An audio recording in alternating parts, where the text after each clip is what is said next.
오면서 이분이 그 노명호 그 선생님이랑 같이 북토크한 내용이 있어서 그걸 이제 차에 틀어놓고 오다가 이제 한 20분밖에 못 듣고 왔는데 그냥 이 책을 쓰게 된 계기가 그냥 자기는 중산층이 어떻게 형성되었나가 궁금했는데 이제 그 안에 이제 그 역동 같은 걸 보니까 여성의 역할이 어떻게 이제 규정이 되고 그걸 국가적인 프로파간다 차원에서 그러니까 발전국가 시기에 그 체제적인 그 국가가 이끌어내는 견인하는 그 제도 안에서 우리의 기존 그 가부장적인 전통과 이게 이렇게 묘하게 짬뽕돼가지고 집안일이 됐고 집을 꾸리는 게 집안일이 됐고 이게 그 앞에 딱 시작하자마자 집사람이라고 시작하잖아요. 그 집의 문제. 그래서 하여튼 뭐 그런 자기의 관심이 이제 이 사회학을 연구하는 사람으로서 이것과 이것이 이렇게 맞물려가지고 이렇게 연구를 하게 됐다는 얘기를 하는데 이게 좀 이렇게 드문 분석이었나 봐요. 중산층에 대한 이런 식의 접근이 물적 토대를 기반으로 해서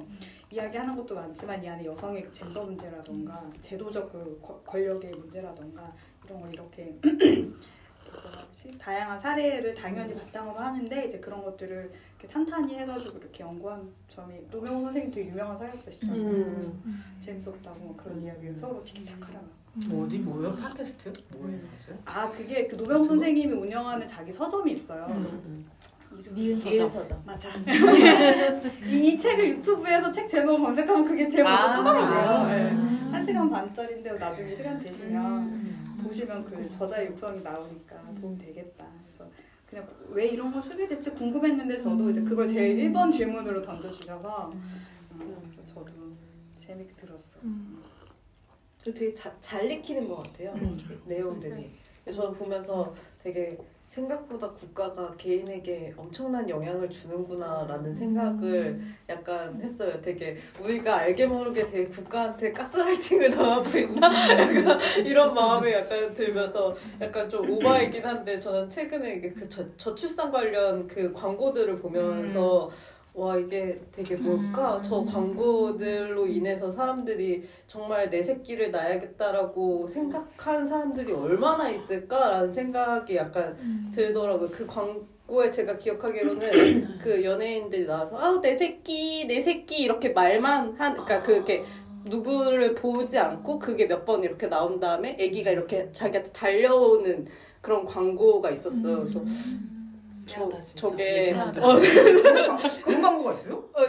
제가 정확히 기억하는 건지 모르겠는데 아무튼 그 저출산 관련된 그 광고가 있어요. 몇 개가 있어요. 그런데 되게 그게 좀 너무 이상한데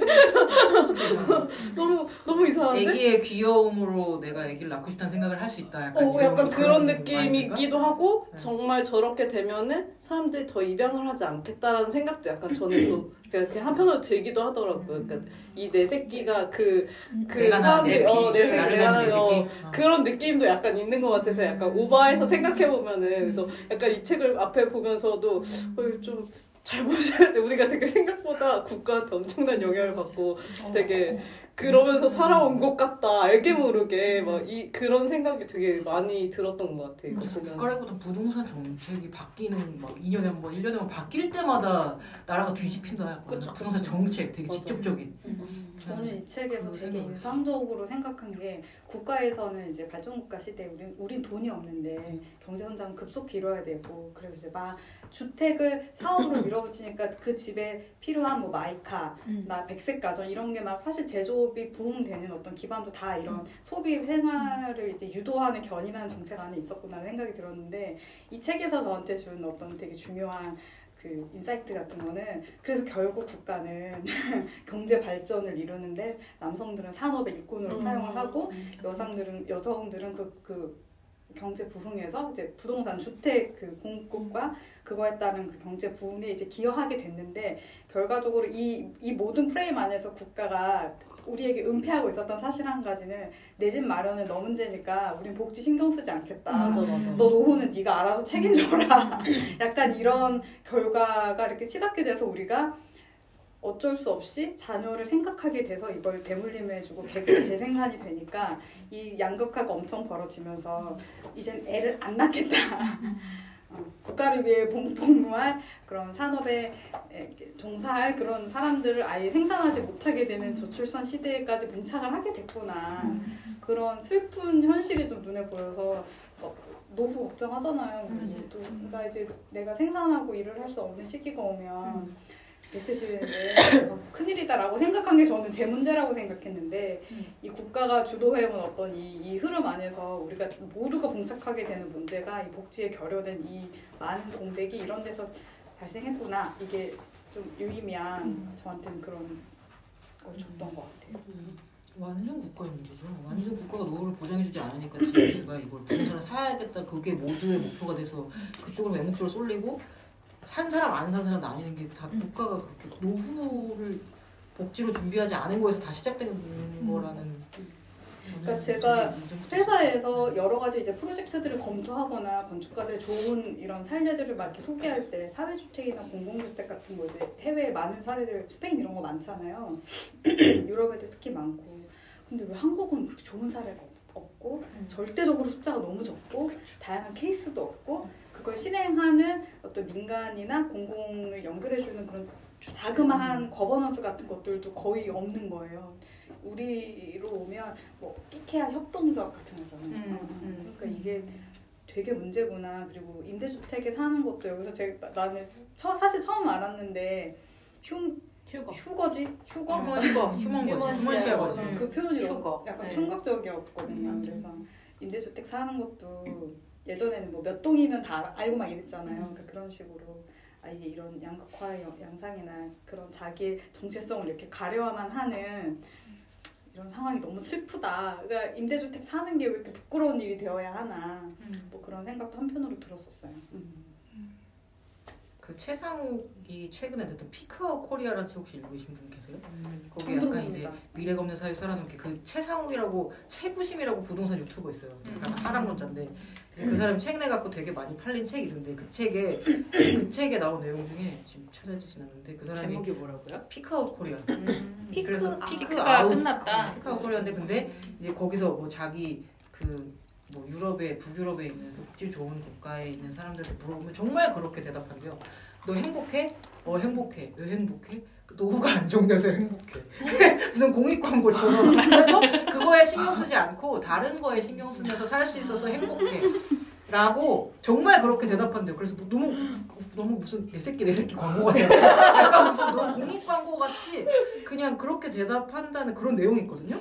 그래서 이제 그게 최초반부에 있는데 그냥 모든 거의 시작이 그냥 그거구나. 다른 거에 신경을 쓰면 되겠구나. 그래서 저도 이 책을 읽으면서 사실은 나의 이런 추진력과 뭔가 이런 에너지나 이런 정보로 정말 몰입해서 추진하고 시드머니를 하고 뭔가 재테크를 하고 하면은 집 사는 거에 되게 어떤 생애 주기를 할애해서 뭔가를 할 수 있을 것 같다는 생각이 명확하게 들거든요. 그러니까 뭐 사람이 늦었다고 하지만 늦지 않았어요. 지금도 방법이 다 있기 때문에.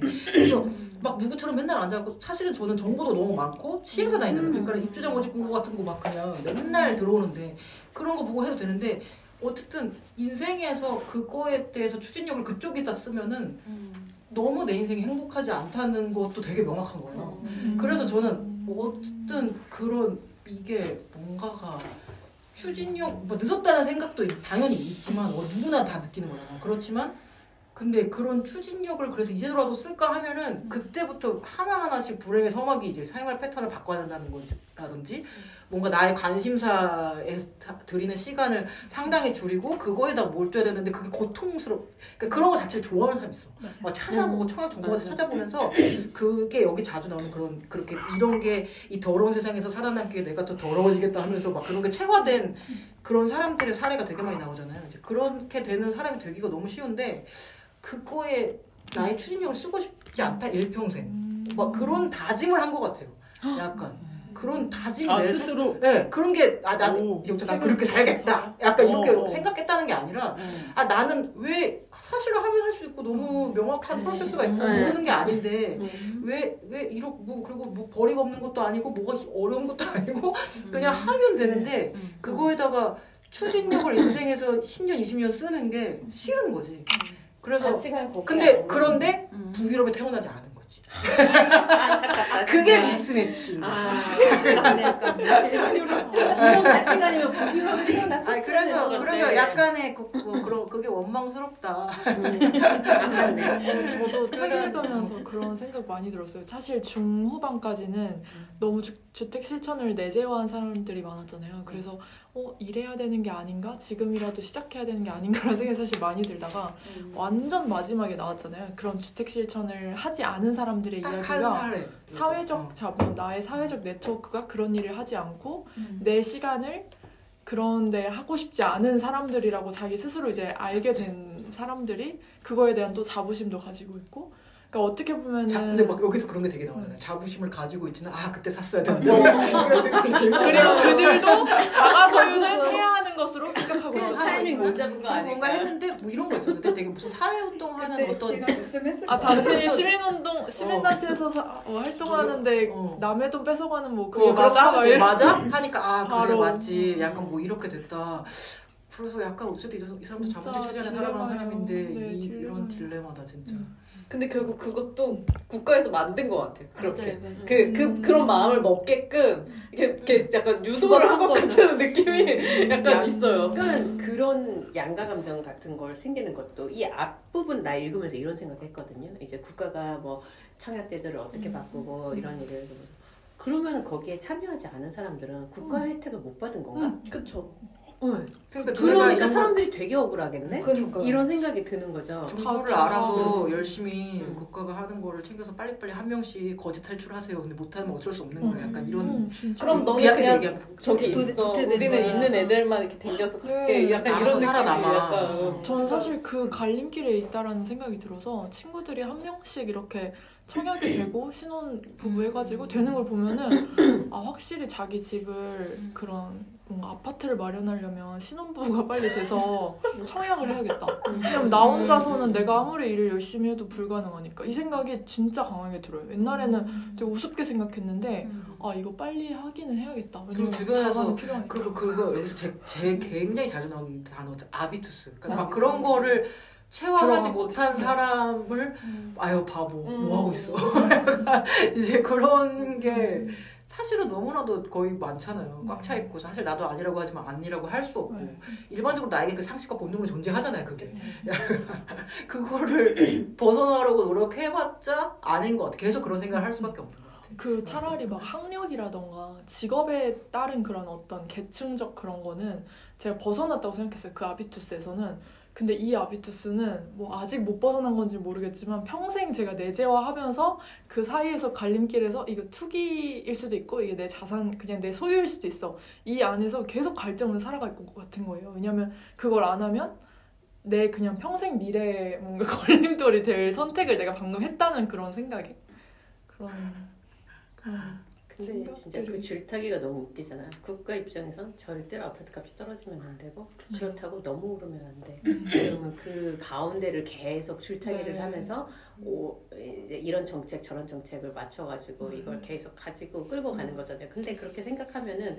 그것에 들일 노력 에 비해서 그러니까 어떤 다른 대안을 만들거나 하는 노력은 정말 전혀 하지 않는 거죠. 초기에는 그래 나라가 돈이 없으니까 민간에 기대서 이런 사업을 할 수 있었겠지. 근데 지금은 우리가 또 나라에 돈이 있어도 그래요. 굳이?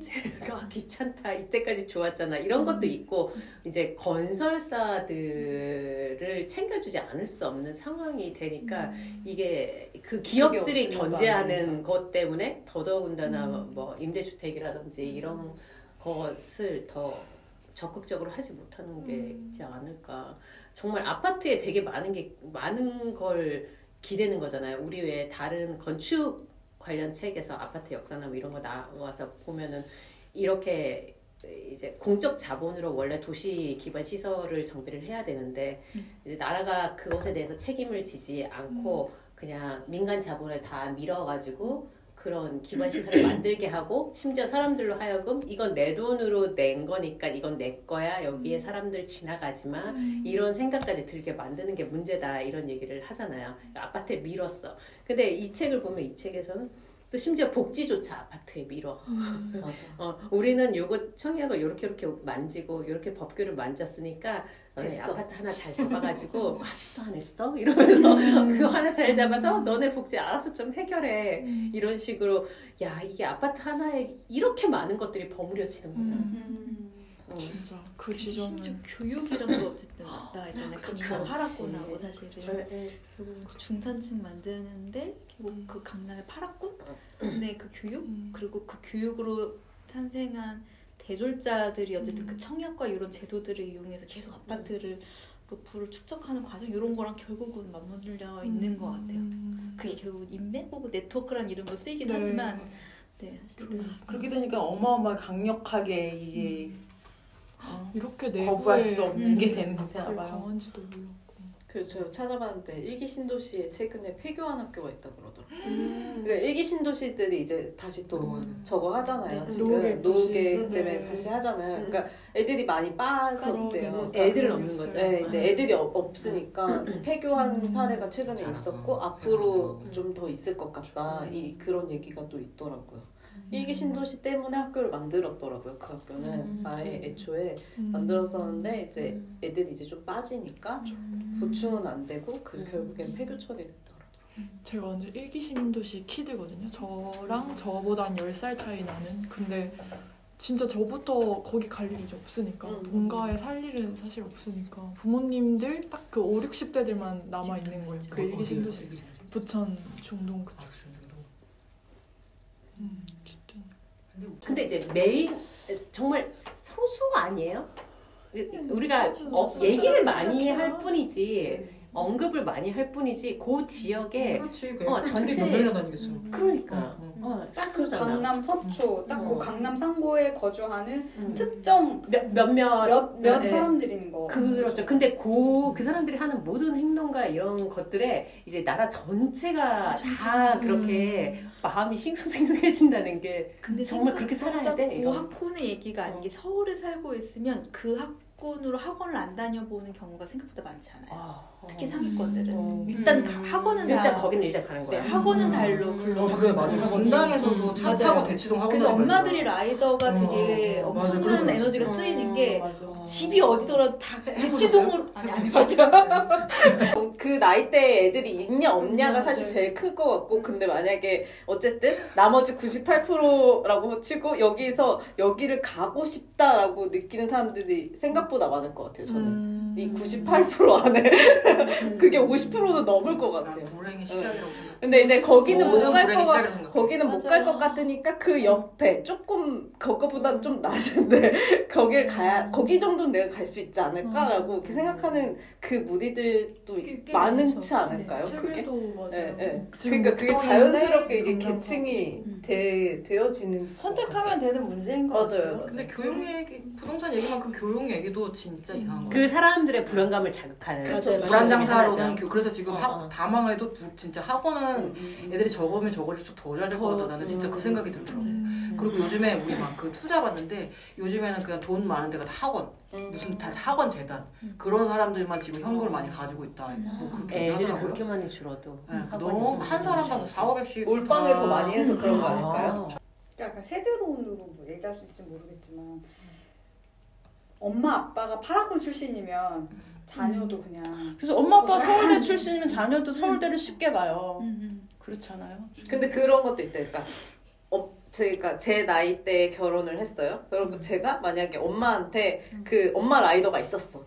그러면은 나 그때 너무 싫었어 했는데 내가 애를 낳았어. 너도 가야지. 이렇게 여기 갔다가 내가 튀겨 그렇게 된대요. 그게 자기가 그냥, 아는 방식의 예, 예, 예, 예. 교육이니까. 자기도 너무 싫다 그러면서 그걸 똑같이 하고 있대요. 그런 거 되게 많아. 너무 이상하지만 그 이상함을 이겨내기 위해 내가 더 이상해질 거야. 약간 이런 게 우리나라에 진짜 많아. 대화를 듣다 그렇다고 우리 보면 애는 안 시킬 수 없지. 이런 거죠. 그런 게 그래서 여기가 그래서 조금 더 거기를 파고들어서 뭔가 돈을 벌고 조금 더 파고들어서 그 심리를 파고들어서 돈을 벌고 이게 지금 너무 잘 되는 거예요.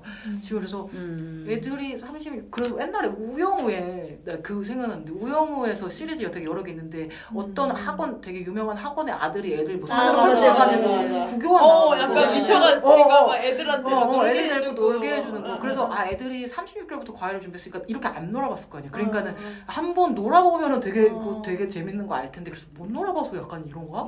학원 가기 싫다는 말 안 해서 고등학교 때까지 또 내가 최근에 들었던 거 남편 친구 부부인데 애가 고등학교인데 뭐 반 열 몇 명밖에 안 됐는데 뭐 10몇 등을 하는 거예요. 근데 막 한 명당 4,500이 들어가. 그런데 애가 학원을 빠질 수 없고 공부를 안 하겠다는 말도 안 해. 그래서 그러니까 막 돌아버리고 그래서 야 이거 엄청난 딜레마다. 친구들도 다 학원에 있고 그래서 근데 걔가 그 학원을 끊으면 만약 12등이면 14등 되는 거야. 별 차이 안 나. 근데 계속 그래서 저 남편이랑 와 진짜 야 이거 듣도 보도 못한 케이스다. 그래서 그러니까 별의별 그 불안 장사 속에 별의별 케이스가 다 존재하는 거예요 진짜로. 그래서 진짜 비정상적인데 너무 나와 가까운 사람들이 그런 얘기를 이 옛날에 나오면 어디 무슨 그것이 알고 싶다 정도에 나올 만한 케이스야. 내가 이걸 들으면 이게 얼마나 막대한 손해예요. 한 달에 그렇게 나가는 게. 그 강남의 아파트에 병원 전단지 오면 90몇 %가 정신과. 지금 내가 미치지 않았다는 걸 증명할 방법이 없어. 내가 그들의 보험을. 그치. 근데 그 친구는 강남도 아니었어요. 대구 수성구였어. 그러니까 대구 수성구도 그렇대요. 대구도 거기가 거기가 장난. 거기가 그랬어. 거기가 강남이래. 남편이랑 똑같이 시골에서 농촌에서 자란 친구인데 자식 그렇게 키우느라고 돌아버린다니까. 대구의 그 수성구가 강남이래요. 지금. 그러니까는 제가 봤을 때 아까 2%가 더 많이 될 것 같아요. 지역별로 그런 데가 있더라고요. 뭐 여수도 그런 데가 있고, 맞아요. 뭐 강주도 그런 데가 있고, 다 이렇게 그런 데가 존재해서 그 주변에 있는 작은 군에서는 그쪽으로 다 끌어당기더라고요.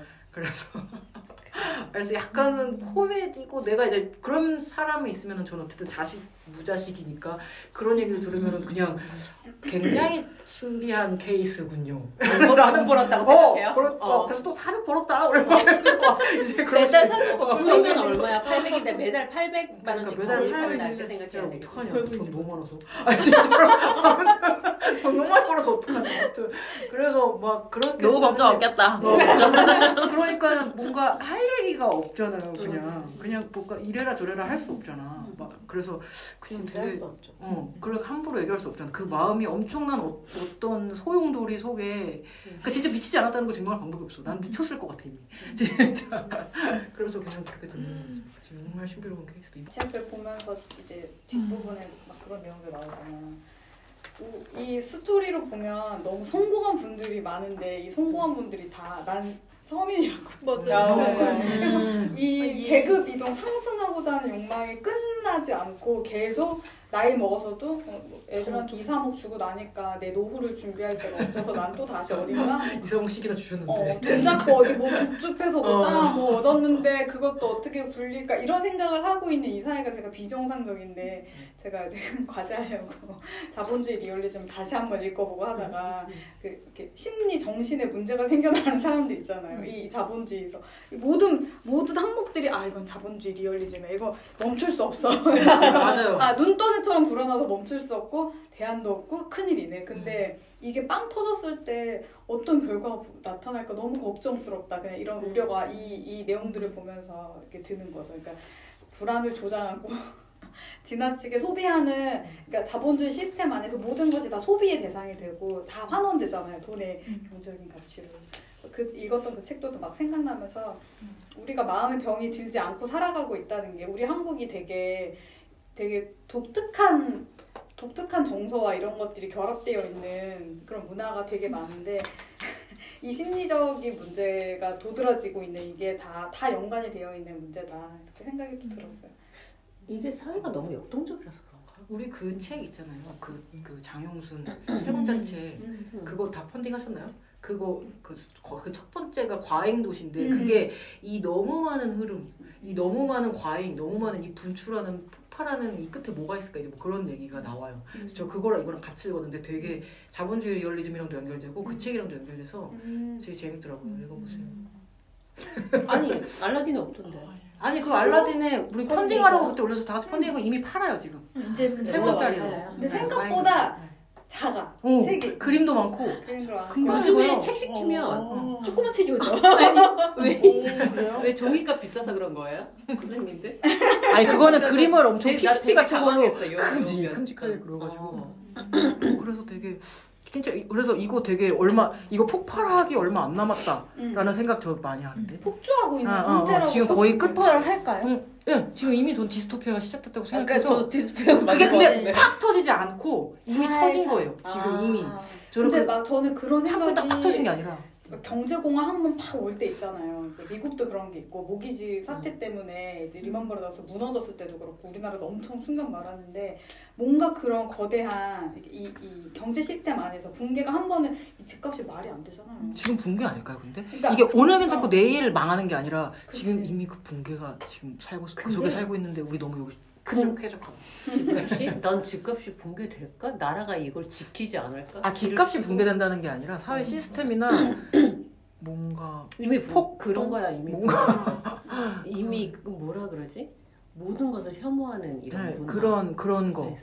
그러니까 우리가 모르는 방식으로 이미 온 거 아닐까? 우리가 경험해보지 않은 방식으로. 그 뭐야 애들한테 무슨 얘기 들었냐면은 어쨌든 강원도 교육청에서 뭐 대안학교들을 탄압하고 아니 자기네들 만들어서 8년 전에 어쨌든 그래놓고는 탄압하고 예산을 안 주고 이런 상황에 이제 대안학교들이 가서 시위를 하고 이런 교육청 앞에 시위를 하고 이러는데 애들이 와서 이런 얘기 하더라고요. 엄마 다른 학교에서 우리 학교를 되게 싫어한대 하는 거야. 벌써 그 안에서 혐오 같은 것들을 만들기 시작하는 거예요. 애들끼리도 이제 저 학교 다니는 애들 되게 이상한데 심지어 시위까지 한대. 뭐 선생님들끼리도 싫어하고 그런 걸 조장하는 거예요. 그러니까 예산을 이 대안학교의 예산을 이때까지 늘 줬던 대안학교 성격에 맞는 예산을 주다가 이제 주기 싫어졌어요. 그러면은 뭐라고 프레임을 만드냐면 뭐 귀족 학교다 이렇게 얘기를 하는 거죠. 저기 다니는 애들이 이상해 이렇게. 그리고 뭐 보통 학교보다 예산이 더 많이 들어. 그럴 권리가 없는 애들이. 그 과학고 형평성이 문제가 그런 걸로 어렵다. 이제 얘기를 만드는 그럴 권리가 거예요. 없는 교육청이나 이런 데서는 위에서는. 저 그런 애 비슷한 거. 그래서 그 아이들끼리 선생들끼리 혐오하도록 하는 거예요. 일단 그 내부에서. 너무 잘. 내부에서요? 학교 내부가 학교 그러니까는 뭐라 그래야 되지? 학교 간에? 뭐 학교 간에 학생들끼리 네네. 그 학교 학교 내에서 애들 뭐 이런 식으로 그 안에 혐오를 계속 주장하는 게 임대주택 이게 만드는 우리가 거 비슷하네요. 맞아요. 내재화되어 있는 거야. 뭐가 문제가 생기거나 아니면은 뭐 갈등이 생기거나 아니면은 자기네들 의지대로 잘 안 되면 일단 혐오하는 그런 생각들을 심어놓는 거죠. 서로. 너무 소름 돋아. 그래서 아니, 나는 중학교 애들한테 그 말을 들으니까 너무 당황스럽더라고요. 진짜 당황스럽다. 어. 어떡해.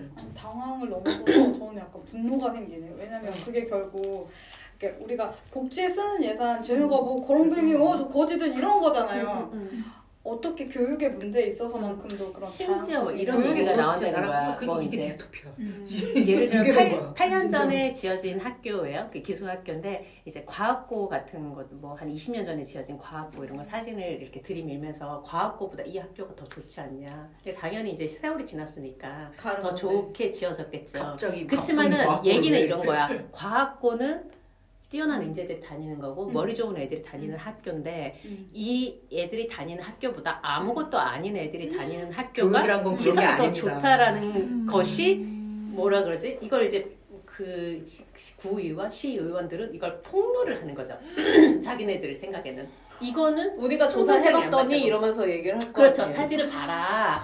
이런 식으로 얘기를 하는 거고 그 논리 자체가 사실은 뭐 이미 이제 최근에 지은 건물과 20년 전 건물은 당연히 다르니까 그 차이가 있는 건 당연하고 그 얘기를 차치하고서라도 그런 논리 과학고 애들 똑똑한 애들이 다니는 학교 이미 막 계급화시키고 더 좋아야 되는데 교육계에서 아무것도 그런 아닌 소리를 하고 뭐 앉아있는 사회 적응 잘 못하는 애들이나 이런 애들도 가는 그런 학교가 시설이 더 좋다니 이게 말이 되냐 이런 걸 하는 그 천박함 자체가 이제 너무 놀라운데 우리는 그걸 아무렇지도 않게 이제 다 내재화하고 서로 네, 그런 얘기를 하는 사회가 그걸 보고 바로 딱 그랬을 때 과학고가 상태가 이런데 여기 지금 대안학교가 이렇더라 해서 했을 때 그거를 그냥 그 내용 그대로 다 받아들이나?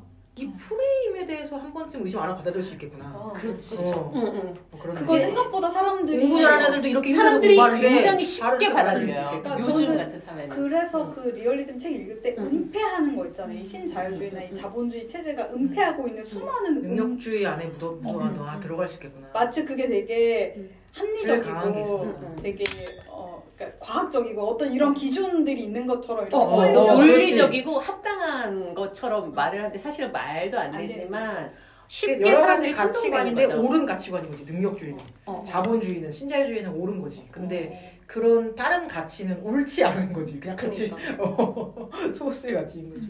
저 비슷한 얘기 들었는데 저 학교 선배가 분당 그 일기 신도시 거기에 살거든요. 근데 거기에서 이제 그 최근에 그거 뭐 선도 사업 발표를 했잖아요. 근데 이 선도 사업에 선정이 되려고 사람들한테 이제 도장이랑 이 사인을 다 학교 사인을 받으려고 돌아다니면서 그 돌아다니던 사람들이 그런 얘기를 했대요.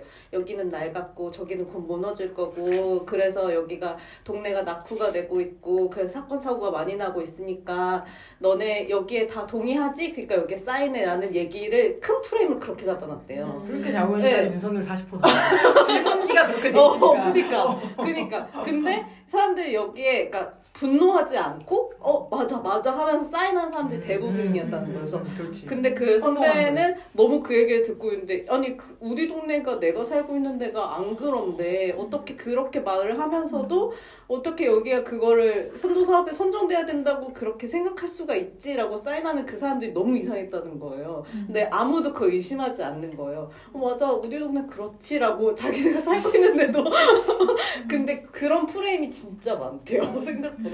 그러니까 춘추 볼 때도 그때 멀쩡하게 잘 쓰고 있는데 엄청 낡아 보여야 된다고 안 고치고 하고. 그 전까지 되게 잘 관리하다가 갑자기 관리 안 하고 엄청 불과 몇 년 사이에 흉측한 피해가 되는 아파트가 거죠. 돼서 고쳐야 된다고. 근데 어쨌든 계속 세상을 살면 너무 부당하다는 느낌이 계속 들지 않아요? 뭔가 이런 부당한 느낌 때문에 계속 뭔가를 여길 떠야겠다, 애를 낳지 말아야겠다 이런 생각이 그냥 계속 들지 않아요? 이미 애를 낳으셨구나.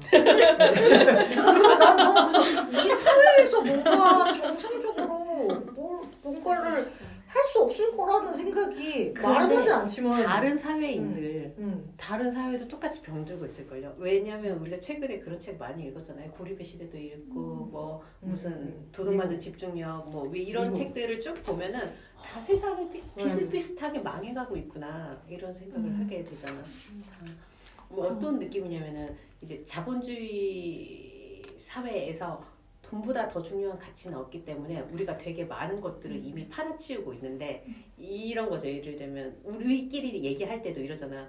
차에 대해서 얘기해도 뭐 자동차를 많이 탐으로써 우리가 잃는 게 있겠지만 사실은 그래도 우리가 필요할 때가 있잖아. 이렇게 말을 하게 되는 거잖아요. 그것이 주는 혜택이나 이득에 더 포커스를 맞추게 돼. 그렇지만 그것으로 인해서 잃는 것에 대해서는 그렇게 진지하게 오랫동안 생각하지는 않잖아요. 그 생각하면 뭐해? 벌써 없는데 우리는. 네, 그런 것처럼 이렇게 해서 잃어나가는 가치들이 되게 많을 텐데 어느 순간에는 이제 핸드폰, 스마트폰이라는 게 나오면서 이조차도 생각을 하게 되지 않도록 사람들을 밀어붙이는 아까 말씀하신 것처럼 사람들 그렇게 깊이 생각하지 않는 거죠. 그렇죠. 그래서 이렇게 그냥 프레임 씌우면 그렇구나. 이상한데라는 말을 아무도 안 하고 그렇죠. 심지어 이상하다고 생각도 안 하게 되는 맞아. 뭐 이런 것들. 근데 그런 것을 인정하게 되면 사실은 더 우리가 비참하게 되는 것임에도 불구하고 그렇게 생각을 그조차도 안 하게 되고 그래서 점점 이게 디스토피아로 이렇게 흘러가는 건가? 근데 사실은 정치하는 사람들이 제일 많이 이걸 활용하고 이용한다는 생각이 들어. 근데 그 장영순 그 책 읽어보세요. 그 책이 많이 해소가 됐어. 이 책을 읽으면서 지금 나는 이 책을 읽을 수 답답했는데 이 부동산은 어떻게 여성의 일이 되었나. 근데 그게 어쨌든 철학책이고 좀 큰 폭에서 얘기하니까 거기에 이런 얘기가 나오거든요. 자본주의에서는 멈추면 손해가 발생한다. 그러니까 현재 도시는 자본과 상품의 흐름이 넘쳐나는 멈춤 없는 도시, 논스톱 시티가 되어버렸다. 그러니까는 근데 이 책에 지금 우리가 읽은 부동산 책에서는 계속 이동. 내가 지금 뭔가 어디 집을 사서 평생 살 집이 있는데도 다른 거 알아봐야 되는 거 아니야? 내가 또 차익 안 남기고 있으면 또 돈 날리는 거 아니야? 하면서 계속 이제 그거에 전전긍긍한다는 게 어쨌든 흐름을 만들지 않으면 나는 뭔가를 바보짓을 하고 있는 거고 성장하지 않으면 후퇴. 그러니까 그냥 지금 이 평온 상태로 죽을 때까지 편하다는 감각을 가질 수가 없는 거예요. 그래서 근데 이게 값이 계속 올라서 그런가 봐요. 네, 그 스페인에서 한번 부동산 버블이 되게 터졌었잖아요. 제가 그래도 그 10년쯤 있으면서 그 분위기를 봤잖아.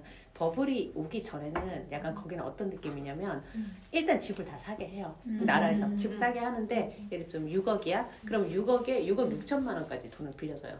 왜냐면은 한 10% 정도 돈이 더 들잖아. 우리 집 살 때. 공정서나 어쩌고 저쩌고 하면. 그래서 다 110%를 빌려준 다음에 그걸 20년, 30년 평생을 해서 갚아요. 근데 왜 그게 얘기되냐면 아니면 내가 월세집을 살아야 되거든요. 근데 월세가 한 달에 뭐 100만 원 정도는 된다 치면 월세를 내나 이거를 내나 똑같아. 그래서 내가 이걸 그냥 성실하게 직장을 다니면서 한 30년 이걸 그냥 뭐를 할부 붙듯이 계속 월세 낸다고 하면 이제 노후에는 얘를 안 내도 되는 거잖아요. 그러면 나는 집은 꼭 공짜고 그 대신 내가 이제 그 연금 받아서 생활비만 떼우면 이제 그 최저 상황은 안 되는 거죠. 노후가 부자까지는 아니지만 스페인이 뭐 그렇게 복지가 좋은 나라는 아니야. 하지만은 대충 그냥 먹고 사는 거는 한 달에 뭐 몇백 유로로 그냥 식료품이나 사서 먹고 산다. 요런 게 늘 그런 이제 시스템이었어요. 집값이 그렇게 드라마틱하게 오르는 것도 내리는 것도 없으니까 안정적으로 가고 있었단 말이야. 근데 어느 시점에 부동산이 엄청 올랐는데 이게 이제 유로 통합이 되고 그러니까 외국 사람들이 스페인에 투자를 많이 하는 거죠. 이렇게 날씨가 좋은데 그리고 이제 화폐 가치가 똑같아졌으니까는 훨씬 더 구매하기가 쉽잖아요. 그리고 뭐 여러 가지 이유로 이제 버블이 쭉 되니까 지금 말한 뭐 하나 더 사서 내가 요걸 돈을 남겨가지고 내 아들한테 집을 하나 해줘야겠다 이런 케이스가 이제 생긴 거지. 이게 집이 값이 올라.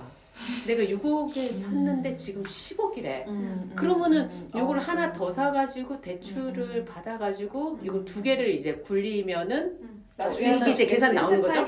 애한테 하고 아니면 이제 이거를 집을 빌려주고 내가 살던 집을 빌려주고 난 집을 하나 더 사. 뭐 이런 식으로 다들 머리 있는 이제 생각이 좀 있는 사람, 감각이 있는 사람이라고 다 그러고 있겠죠. 근데 이제 스페인은 우리나라처럼 이렇게 쭉 가지 않고 그게 불과 한 몇 년 만에 꺼져버린 거예요.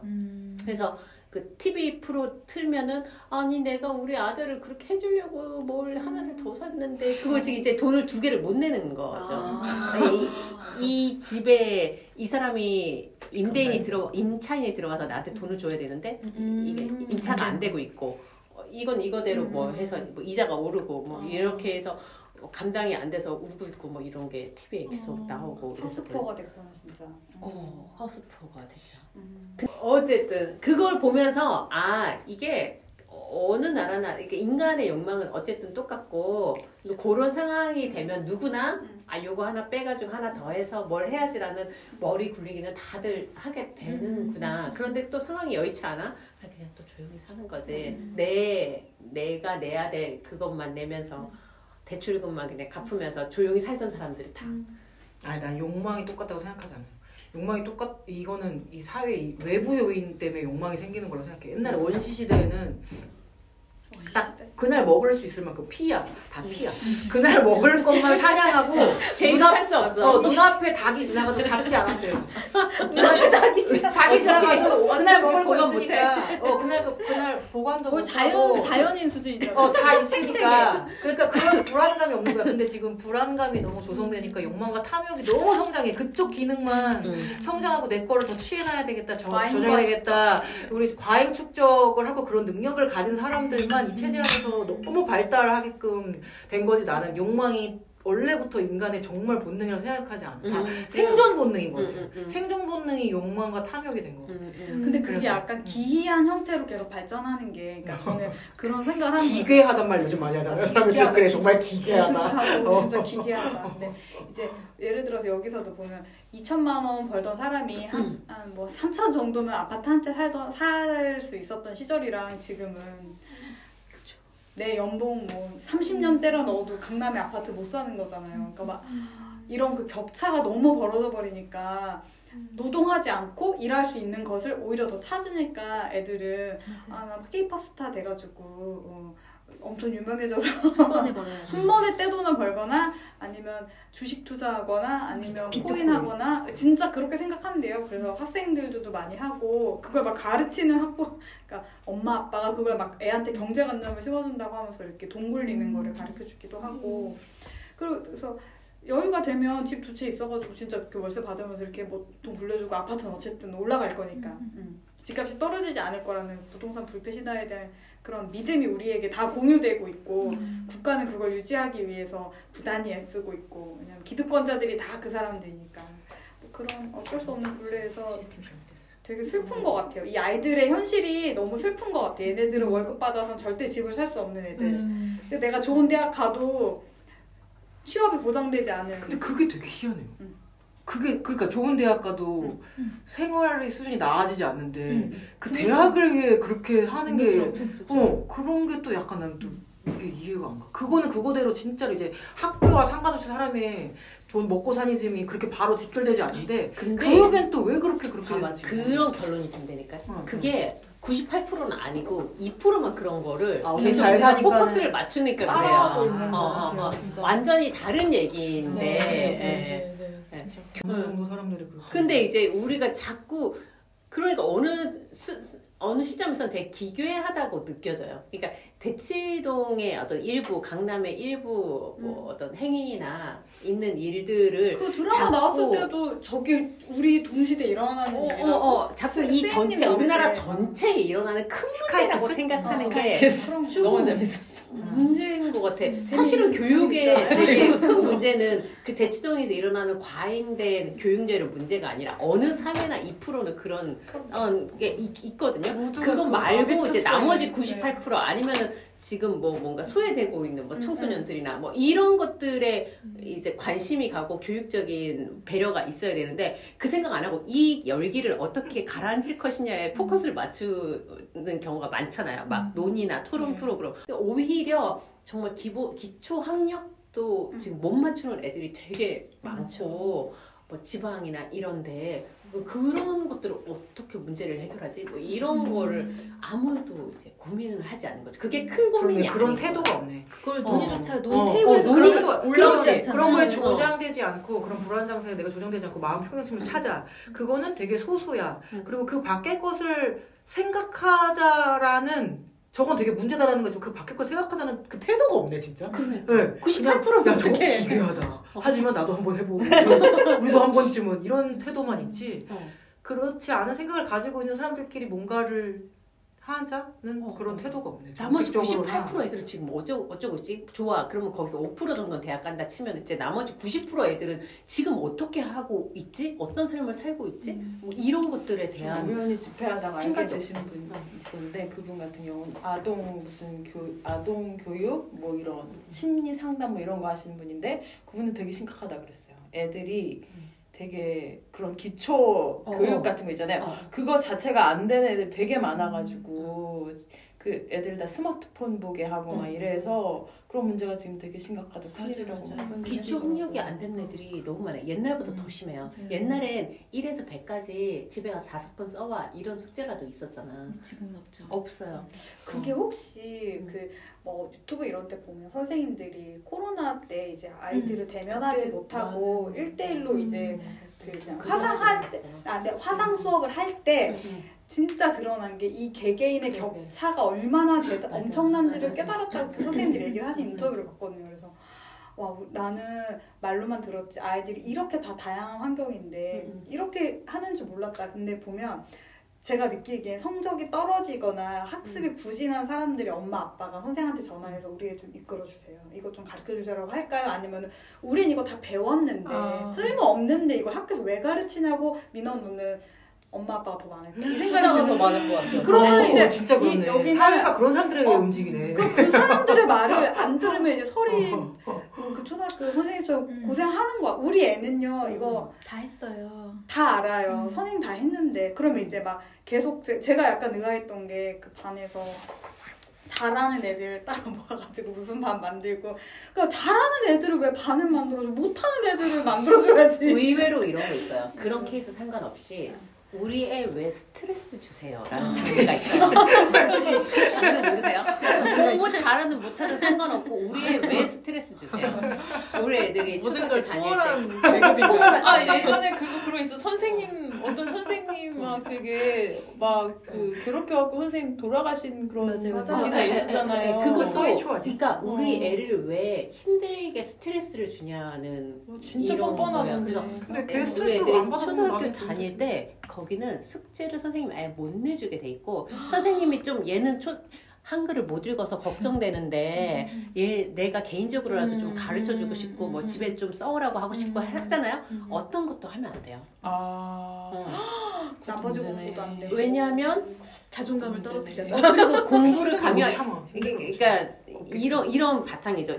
너무 애들한테 공부를 강요해서 애들이 스트레스 받았다고 생각을 하기 때문에 그래서 숙제를 그냥 못 내주게 돼 있어.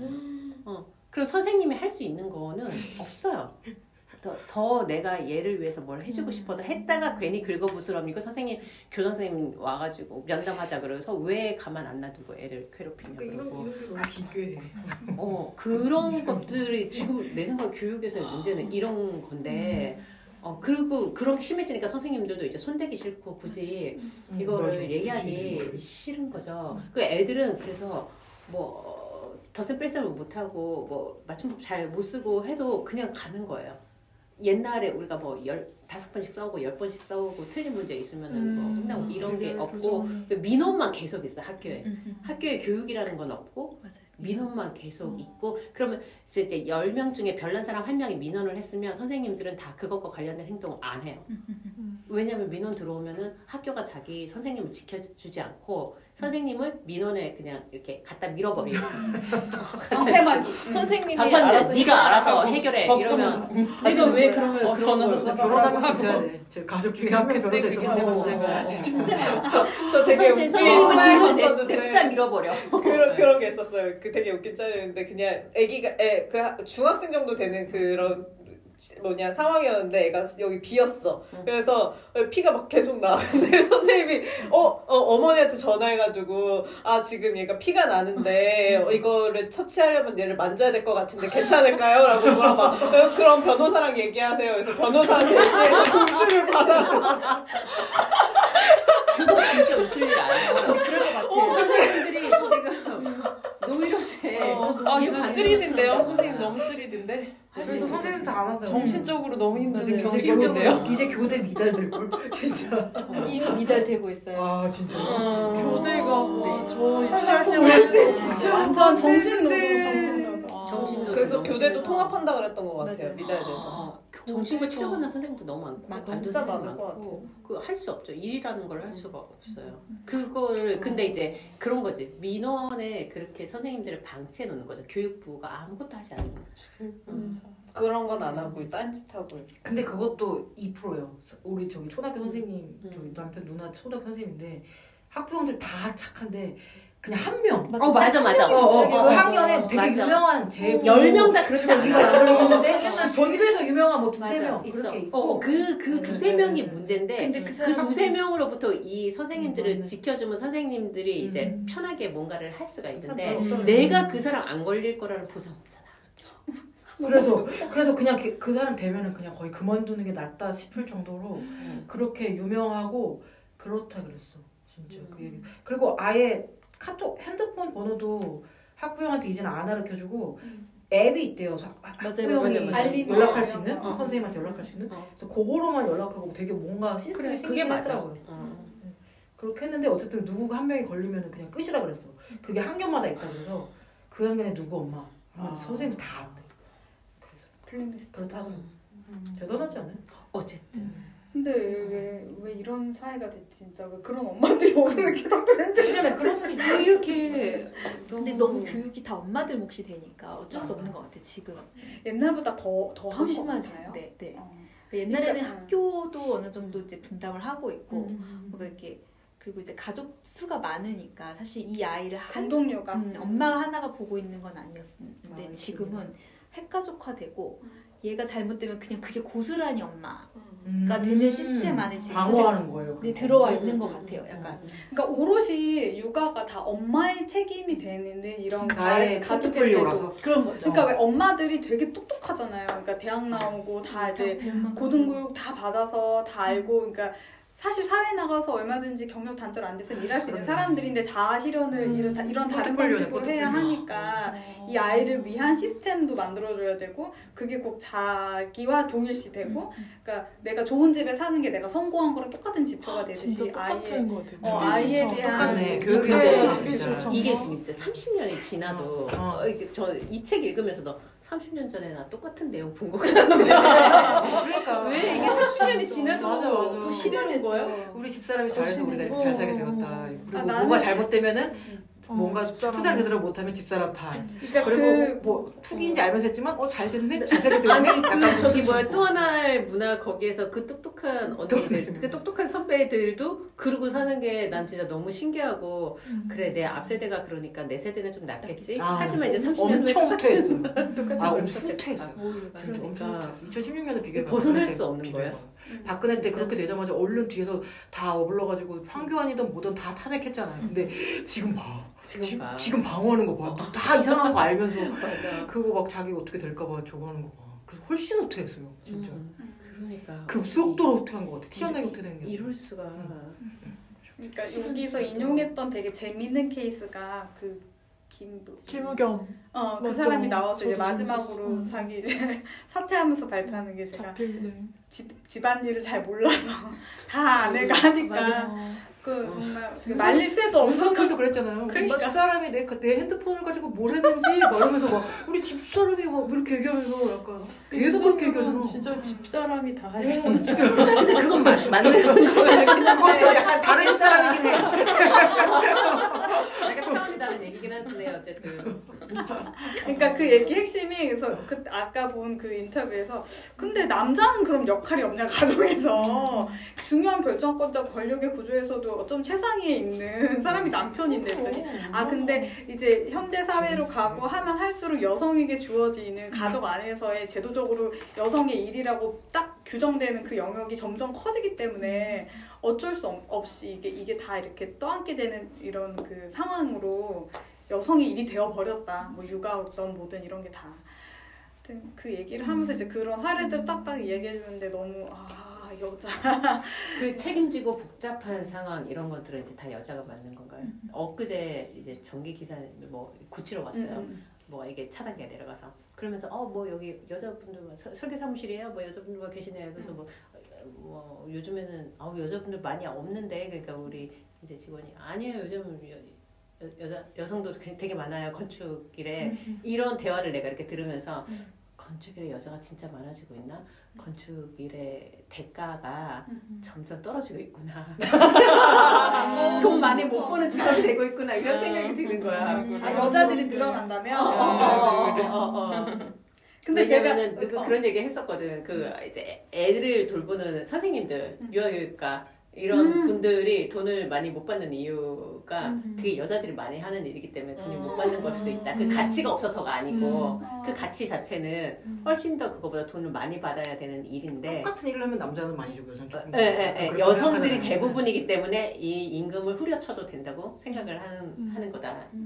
그 여자 남자 얘기 얼마 전에 무슨 뉴스를 들었는데 테니스가 되게 여자 스포츠로서 되게 각광받는데요. 그 운동신경 있으면 자식들 테니스 시켜라 그 말을 하는 이유가 국제 여러 스포츠 중에 남자 여자랑 연봉이 똑같대요. 그래서 테니스랑 골프가 똑같대요. 그래서 테니스랑 골프를 왜냐면은 같은 스포츠라도 계약할 때 여자는 무조건 나왔어. 맞아요. 그것도 남자가 더 무조건 많이 받는 게 요새 이게 다 그런 인식이 있잖아요. 전 진짜 그런 말을 하는 사람 봤거든요. 나 전에 다닌 시행사에서 나랑 똑같은 차장이 우리 회사 진짜 이상하다고 나한테. 그래서 왜 이상해? 그때 남자랑 여자랑 연봉을 똑같이 주고 있으니까 I'm sorry. 그거를 여자인 나한테 그걸 그래서 너 나를 정말 편하게 생각하는구나. 너 내가 그렇게 편해? 나 진짜 이렇게 정말 속에 있는 얘기를 하죠. 그런데 그런 생각을 한 사람 처음 봤거든요. 왜냐면 설계사무소는 아무도 그렇게 생각 안 하잖아요. 그래. 똑같잖아. 남자 여자 노종이. 근데 뭐 시계 사람 다를 거 없거든요. 우리 회사는 진짜 이상하다고. 나 그게 진짜 불만이야. 이러면서 나한테 얘기하는 거야. 와, 그런 말을 입 밖에 내다니. 나한테 둘이 있는데. 이거 자랑하는 거네, 그죠? 아니지. 아니, 자기 억울하다. 억울한 남자애가 남자 나 여자인 줄 차장이 알았어. 남자 여자인 줄 차장이 잘못 우리가 알아들었네. 진짜 이상하다고. 아, 남자. 지연님은 진짜 여자로 안 보나. 난 진짜 나를 진짜 남자로 보나. 보나.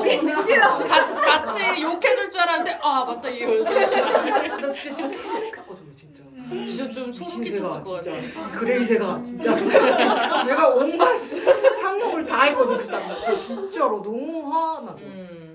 그리고 이제 이런 유의 몇 가지의 대화에 연상되는 대화가 있는데 부부가 이렇게 얘기를 해. 나는 일을 하는 여성이잖아. 거의 이제 뭐 전업주부야. 뭐 얘기를 하다가 뭐 이런 대화를 해. 친구들 이렇게 있으면 뭐 와이프가 잘 투자를 해서 나는 몰랐는데 우리 와이프가 잘 투자를 해서 이거 집을 샀는데 지금 2억 올랐어. 그러면은 뭐 다른 친구가 야 쟤보다 낫다. 쟤 이래서 이때까지 2억 못 벌었는데 과연 그 여성이 나은 걸까요? 그런 대화. 근데 익숙하지 않아요? 들어봄직한 대화 맞아, 아니에요? 맞아. 네, 그러니까 뭔가 아니, 그 여자분은 뭐가 되는 거야? 그러면은 그 2억 번 여성은 기분이 좋은 건가 나쁜 건가 내가 지금 웃어야 되나 말아야 되나 약간 그런 대화.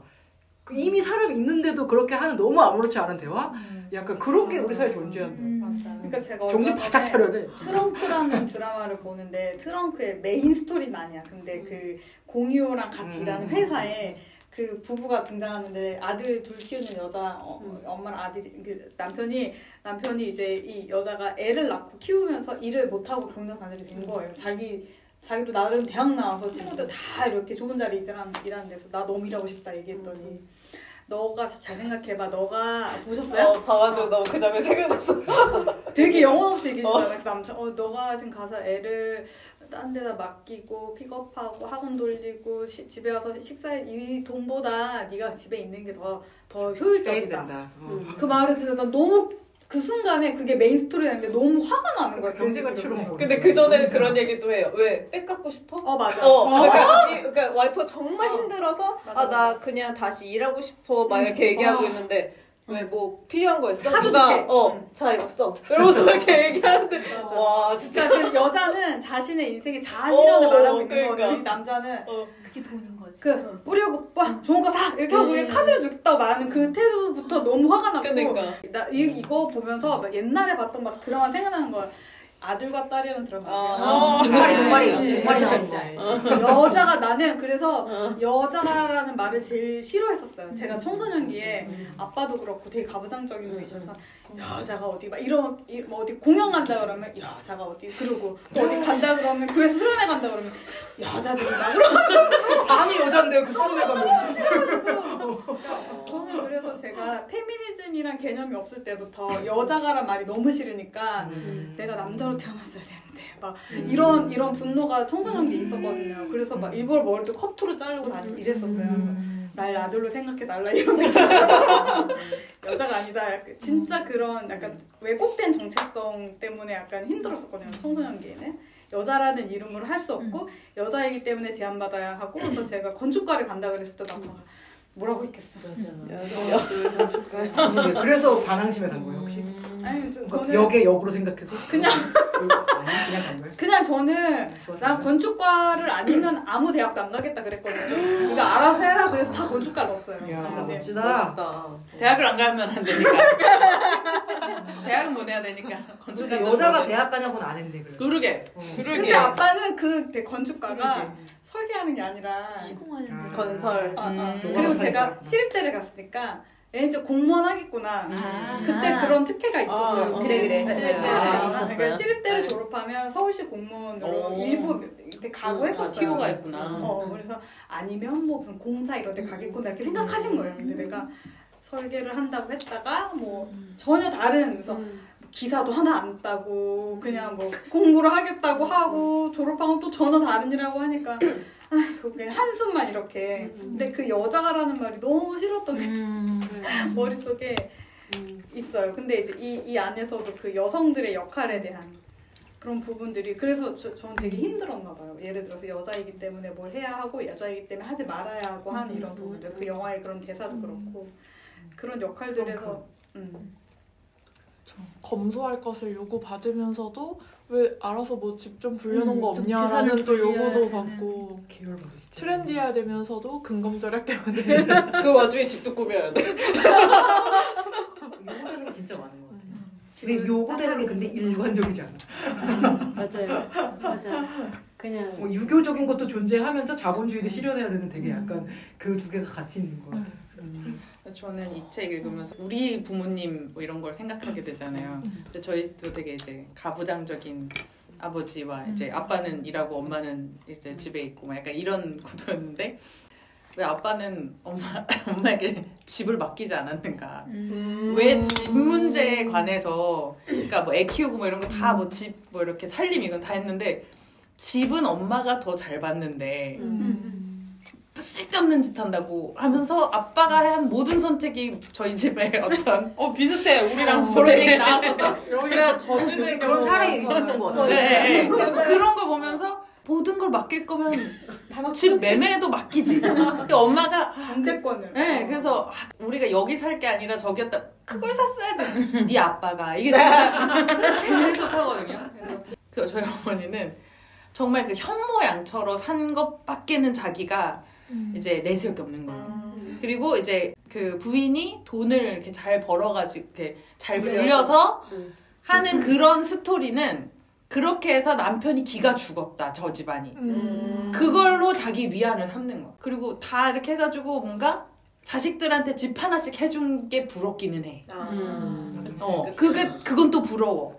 하지만 내가 부동산으로 돈을 벌어서 남편을 기죽이지 않은 나 자신. 뭐 이런 거. 칭찬해. 그 얘기해주는 거지. 어떤 양가 감정 네, 아니면 양가 한편으로 감정. 후회되는 마음 아니야 나 그렇게 잘못 살지 않았어 하는 생각 하지만 내가 그때 그 집으로 이사 가자고 했으면 더 잘 됐었긴 했겠어. 뭐 뭐 이런 그치. 오만 생각. 그래도 애들 어학연수는 보냈을 텐데. 뭐 약간 뭐 이런 생각.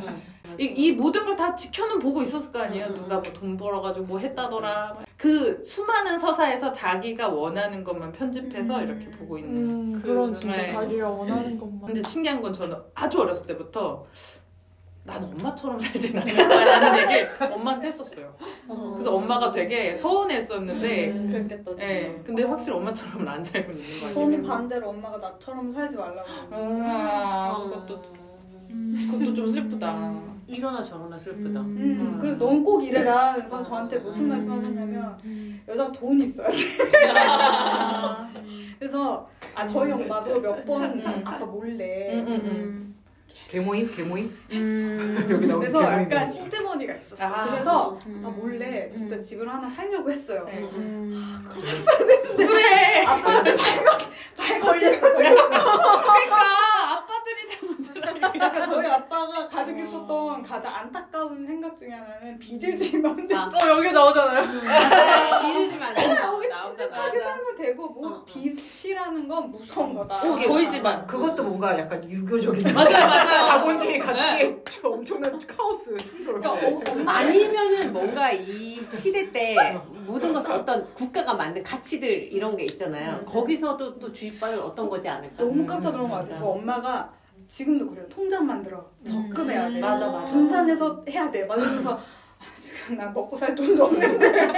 근데 그런 거 있잖아요. 뭐 여기서 정책적으로 한 거. 통장 만들어라. 뭐 내 집 마련해. 뭐 이런 게 다 그때 엄청 많이. 근데 엄마는 그때 진짜 그 갯돈 부어서 그 돈으로 그 적금해서 10% 이윤 있을 때 이자 맞아. 일반 그래, 1금융권에서 10%의 이자를 줬대요. 그래서 1억 넣어놓으면 1,000만 원 생기는 거잖아요. 맞아요. 따박따박을 정말 좋아하시잖아요. 따박따박. 그걸 만들어서 이렇게 했는데 못 사고 결국 이렇게 발각돼서 이제 다른데 다 집안일에 이제 뒤치작하다 다 써버리고 없어지고 또 한 번의 기회가 왔는데 또 홀라당 우리 아빠한테 진짜 너무 좋다. 근데 옛날에는 돈을 모아가지고 집을 샀는데 지금은 반대로 그냥 집을 맞아. 사서 돈을 네. 빚을 버는 내서 거죠. 집을 약간 사서 반대로 가네요. 그게 빚이 자산이고 근데 빚이 사실 집 자산이라. 돈을 모아서 집을 살 수 있었던 것도 되게 대단한 옛날에는 그러니까 옛날에는 은행이 피할이 없었던 시절. 그죠. 그게 피할이 많았던 낮고 거지. 집값도 낮고 2000년대 근데 지금 어차피 못 사니까 대출 받는 거죠 일단. 그 딱 전환되던 그러니까 나라에서 이렇게 살아라라는 그 모델을 충실히 살고 있었는데 나라의 정책이 바뀐 걸 캐치. 그렇죠. 그치. 그래서 약 지금 대출 막 해주고 뭐 그런 식으로 바뀌었잖아요. 네. IMF 이후에. 그때 정신을 바짝 차리지 못한 게 문제였던 것 같다는 생각도 늘 해요. 바짝 차려야 된다. 네, 그래서 IMF 그게 말이 안 때 된다. 진짜 힘들었던 사람들이 오히려 지금 더, 그러니까 진짜 그때 너무 망해버렸으면 어쩔 수 없지만 진짜 그때 세상이 이런 식으로 바뀌고 있구나 이걸 캐치했으면 되게 다른 어떤 부를 일구는데 저희는 약간 이렇게 살아가지고 IMF에 흔들리지 않은 우리 너무 다행이야 이러면서 그냥 예전에 사고공시 네, 그 20세기로 산 거지. 그치. 그래서 부모님의 인생이 한국사와 다 있구나. 좀 많이 이해하게 된 것 같아요. 모르는 인생들이 우리 작년 1월에 읽은 책 마민지 마민지 작가님. 그 책 읽고도 제일 많이 느꼈던 게 각각의 맞아요. 삶이 여러 마민지가 그냥 나온 책. 그 시대의 단면을 자른 것 같다는 생각이 예. 그래서 앞에는 거의 그 시대별 뭐 주택 정책이랑 맞아요. 거의 반 정도는 그렇게 같이 얘기하잖아요. 계속 주택 정책이 어떻게 변해왔나, IMF 때 어땠나 옛날부터. 이 책이 그러니까 사회학 책이어서 전 재밌다고 느낀 게 건축가였으면 앞에 1, 2장까지 쓰고 끝났거든요. 맞아요. 그렇죠. 그래서 나는 뒤가 재밌죠. 뒤에서부터 재밌더라고요. 부를 읽기 위한 동력이 엄청 많이 필요해. 맞아. 책이 되게 재밌어. 중간까지 너무 힘들었어. 근데 뒤에서 와 갑자기 그 심리적인 살아있는 걸 느낄 수 있는. 그러니까 이게 논문이 아마 그렇게 쓰였겠다. 앞에는 그치. 규정해줘. 맞아. 역사적으로 다 이렇게. 그러니까 역사적 배경을 다 이렇게 연구를 규정해서 하시고 그 뒤로 이제 인터뷰 앞에 중요한 개념으로 계속 내시는 거예요. 맞아, 그래서 맞아. 제가 뒤로 딱 넘어갔는데 그 가족 이사 이력이라 그랬나? 주택 이력이라 그랬나? 그걸 이렇게 쫙 리스트 뽑아가지고 주거 스펙, 아, 주거 아, 이력. 아, 아. 그걸 해서 이제 연구의 그 틀로 삼았다. 근데 이제 그걸 여기서도 되게 북토크 그 내용 했을 때도 그걸 되게 재밌는 지점이라고 이제 짚어주시더라고요. 그러니까. 그걸 이사의 이력을 가지고 이제 사람이 주거가 어떻게 변하고 한 걸 가지고 연구의 기반으로 삼아서 이걸 연구할 수 있었다는 게 참 재밌다. 그리고 그만큼 많은 사람들을 깊이 있게 생애 연구를 했다는 것도 이게 참여한 사람들도 쉽지 않을 거잖아요. 실명은 아니지만 자기 그 역사가 다 드러나는 건데. 그래서 이런 측면 되게 실명이에요 그게? 아니 실명은 아니지만 네. 그래도 아는 사람 그 아는 사람은 보면 알겠잖아요. 알만한 이런 얘기. 저 이거 읽다가 나도 모르게 막 그런 거 2천에 샀는데 맞아. 여섯 배가 불어났어. 이거를 생각을 못했네. 그래서 나는 그래서 저런 이 어떤 사람의 이력이 한 사람 마민지처럼 한 권 한 권 정도 나올 정도로 생애를 연구했을 거 아니야. 그렇죠. 무슨 때문에 그렇게 했을 거고. 근데 이거를 너무 짧게 압축시켜 놓으니까 이런 얘기가 있을까. 그래서 내가 평생 돈을 모았다가 주식으로 돈을 모아 샀다가 그걸 팔고 자식들 하려고 이걸 했다. 근데 그게 너무 압축적으로 얘기하니까 저렇게 뭔가 막 순간적으로 막 그게 그렇게 올랐어? 갑자기 이렇게 돈을 모았어? 갑자기 이렇게 사? 약간 이렇게 해서 막 깜짝깜짝 놀라는 거죠. 갑자기 근데 그게 굉장히 그런데 뭐 고영수 씨는 73세다 뭐 이렇게 하면서 그럼 이 사람의 평생 얘기를 이렇게 확 압축시켜놓은 거예요. 그래서 오히려 이거를 보고 되게 조바심을 느끼면서 사는 사람에게 뭔가 더 큰 부를 당길 수도 있는. 왜냐면 내가 조금 약간 그런 걸 느끼기도 했거든. 이걸 읽으면서 그렇게 해야 되나? 그런 책이 될 수도 있겠다. 오히려 그런 방법을 찾아가는 약간 그래서 되게 그거를 막 이런 좋은 사례지. 그렇게 해서 주식으로 돌아. 근데 그 사람이 얼마나 많은 시행착오 있었을 거고 삶에 되게 또 그런 케이스가 많이 나와서 되게 그런 청약이나 시드머니를 만드는 거 인생을 거의 다 보낸 주부들의 케이스가 많아서 굉장히 많은 노력과 그게 인생의 어떤 그게 있었을 텐데 그렇게 너무 확 압축한 게 아닌가라는 생각도 들긴 했어요. 그리고 약간 주변에 있는 사람들이 좀 약간 고학력에 뭐 사회운동을 하거나 뭐 그런 사람들이 좀 막 케이스가 많은 것 같더라고요. 그러니까 그 표본이 이렇게 조금 좀 이렇게 분산돼 있는 것 같지는 않다는 느낌이 이게 이제 약간 들긴 아무래도 했거든요. 소개를 받아서 네, 그러니까 하다 자기 보니까. 지인 베이스인 것 같아. 네, 그 네. 그룹인 거지. 중산층을 또 하다 중산층 보니까. 고학력이 좀 많은 것 같더라고요. 약간 그래서 네, 애초에 주제 자체 그치 중산층이 중산층. 네, 그래서 연령대도 다 고학력. 비슷비슷한 느낌이 약간 있어가지고 그런 생각이 들었어요. 음. 인터뷰도 구슬 인터뷰도 하려면 어쨌든 그냥은 이렇게 대화를 좀 못 나눌 수도 있잖아. 되게 단답형으로 얘기할 수도 있고. 그러니까는 그런 생각이 들었습니다. 한 명 한 명의 그 마민지다 진짜.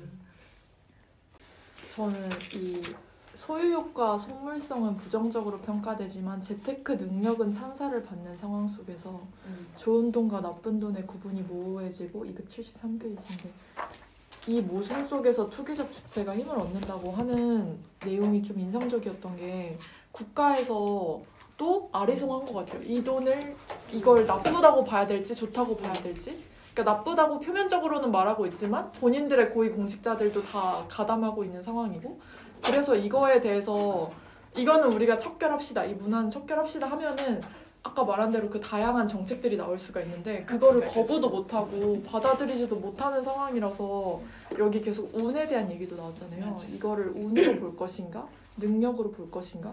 그거에 대한 정의를 우리 사회가 뭔가 다 같이 해야 그러면은 이거는 운이었으니까 뭐 어떻게 하고 해서 복지를 이제 그만큼 강화를 할 텐데 그거에 대한 그 뭐랄까 정의를 몇십 년째 못 내리고 있으니까 계속 이 상황이 반복된 게 아닌가라는 생각도 들었어요. 물론 되돌릴 수 없는 만큼 온 것도 있지만 한 90년대부터는 이런 투기 세력 투기하는 것들에 대한 정의를 좀 내릴만 했을 텐데도 그거에 대한 생각이 좀 들더라고요.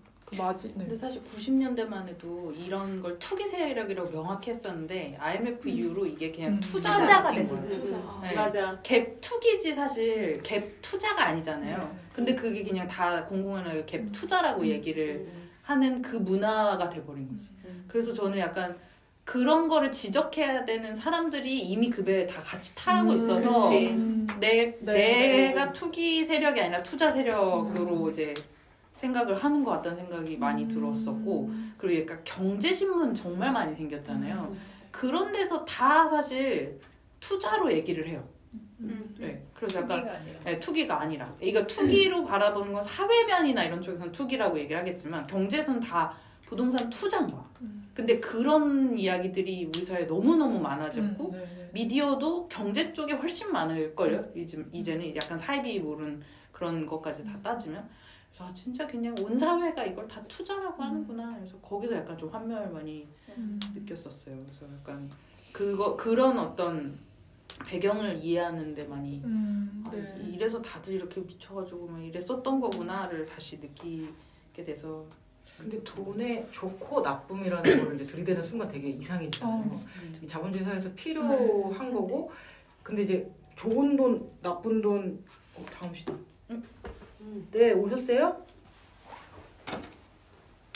그래서 이게 녹음 끝났어요? 녹음 끌까요? 뭐 더 하실 말씀 있으시면 하시고. 계속 식사 안 하셨어요? 그럼 식사? 네, 아직 안 했어요.